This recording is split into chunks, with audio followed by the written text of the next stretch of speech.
Well, technical stuff. Here we go. Um, this is my third attempt. I'm not sure whether this is working or not.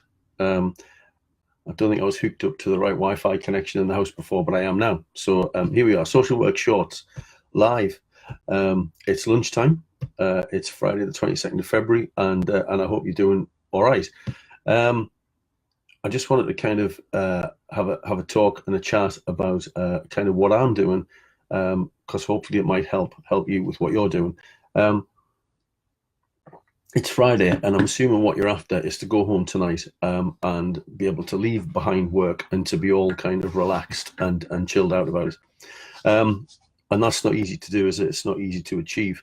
The key for me in kind of thinking about next week is you need to plan in advance all the time. So the things you were doing today or are doing today, you should have planned these at the start of the week. So the things that you're doing next week, you need to think about planning those this afternoon. So you need to carve yourself out half an hour or so this afternoon to think about next week, to think about the things that you're going to do. It really, really works, believe me. David Allen, who's one of my favorite writers about productivity, says that you can't plan and do at the same time. You either have to be planning, so you're in planning mode, you're thinking about all the things you're going to do, or you're doing those things, and you shouldn't interchange those things. There's a lot of research about the way our minds work. The current kind of thinking is we should do a thing called chunking, which is we chunk together the tasks that are all similar, that demand the same things from our brain. So here we are on Friday afternoon, wanting to go home and feel safe, and what we're after is chunking together all the tasks that will help us do that. So one of those tasks is planning for next week.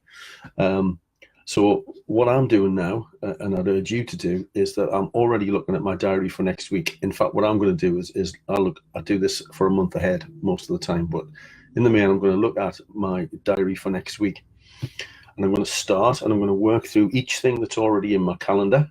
And I'm going to make sure that I've got all the information prepared and ready to hand for each of those tasks that I've got to do. So if it's a phone call at 10 o'clock on Monday, I'm going to go and find the phone number, and I'm going to cut and paste that into the entry on my electronic calendar.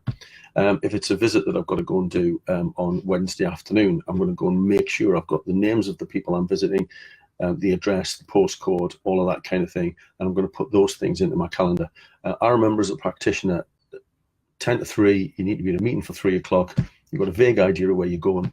You need to find the address. You're digging around in files for it, and you end up being late. If you've got all this information to hand, then you're ready to go straight away. You don't have to think about stuff. You just get on and do stuff.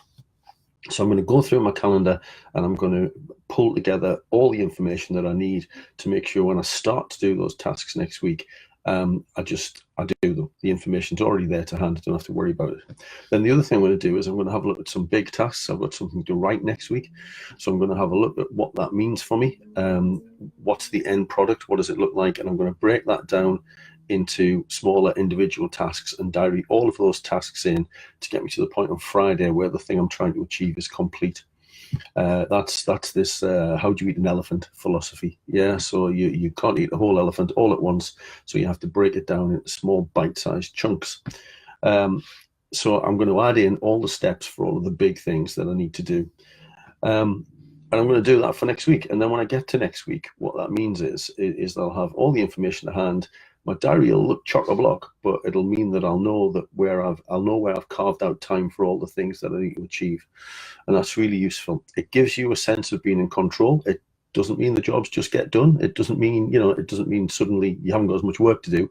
But what it means is you've got control over the tasks that you need to finish and the tasks that you need to complete.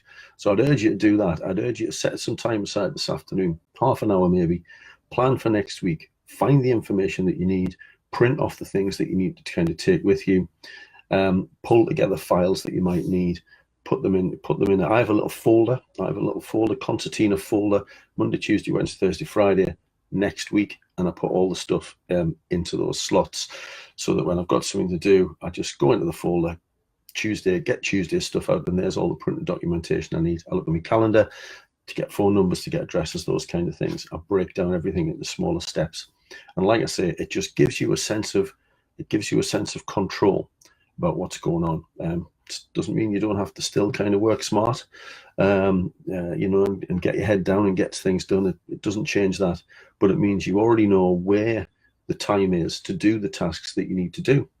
If you're left with tasks you can't do, then that's where your manager steps in, figures out what it is that's safe to leave. One of the things, I'll leave you with this, one of the things that David Allen says, which I really love, is that knowing what needs to be done is actually more about knowing what you can safely not do. So if you've got a big list of things that you need to do, I'll talk about that something else. If you've got a big list of things to do, a complete system that has in it everything that you need to do at work, at home, in life, then you can look at that list and you can safely decide to leave all of those things and not do them, and be left with the handful of things that need to be done right now. I'm working on a little idea that kind of helps you prioritize things, and I think we have now things that absolutely have to be achieved right now, and you've just got to get on and do them.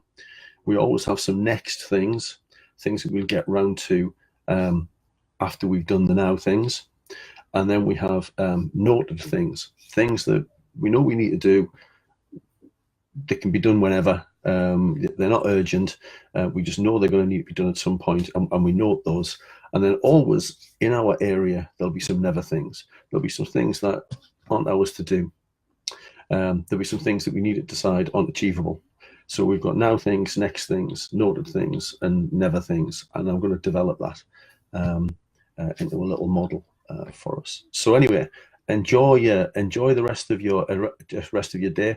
Get yourselves half an hour carved out somewhere to do some planning, to make sure you've broken down all your tasks and you've collected together all the information that you need to achieve the things you need to achieve next week.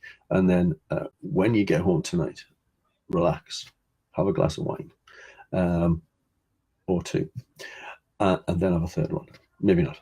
And then once you've done all of that, once you've had your weekend, come back to work to find everything where you need it to be, ready to be productive next week. Okay, have great weekends. We'll see you again soon.